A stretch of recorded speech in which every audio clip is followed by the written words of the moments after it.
Pritjes së gjatë erdhi fundi. Luiz Elli dhe Chiara Tito kanë shpërndarë në profilet e tyre në Instagram trailerin e shumë pritur të filmit të tyre të përbashkët.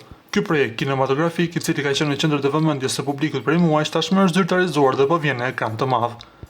Traileri publikuar nga vetë çifti ka bërë mënyrë xhiro në rrjeteve sociale, duke zbuluar fragmente nga skena intensive të filmit, detajet e të cilave po mbahen ende sekret.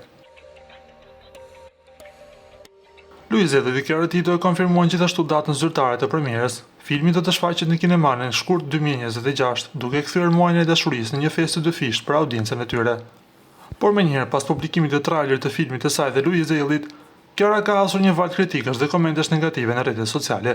Sipas vëzhgimeve online, një numër llogarisht të rreme janë aktivizuar për të shpërndarë mesazhe urrejtjeje dhe për të sabotuar postimet e artistes. Në reagimin e saj, Chiara u shpreh se po përballet me një sulm të organizuar nga profile anonime. Janë disa grupe të organizuara që mundohen të prishin postimet, si nuk lodheni duke hapur akaunte, pse nuk shikoni punën tuaj, nëse nuk ju pëlqen mos e shihni, nuk e di kush ka shumë energji, unë që bëj punën time apo adresat fake që krijon çdo 5 minuta vetëm për të shpërndarë vrerë. Imagjino të mos kesh as emër, as foto, as identitet për të kesh mendim për çdo gjë. Flisni, shkruani dhe shpikni. Unë prapë jam këtu me emër, me fytyrë dhe me jetë. Ju vazhdoni me komentet, unë vazhdoj me suksesin. Ky reagim ka marrë vëmendje të madhe në rrjetet sociale, duke hapur debat mbi llogaritë fake, bullizimin online dhe presionin me të cilin përballen figurat publike pas publikimeve të projekteve të reja.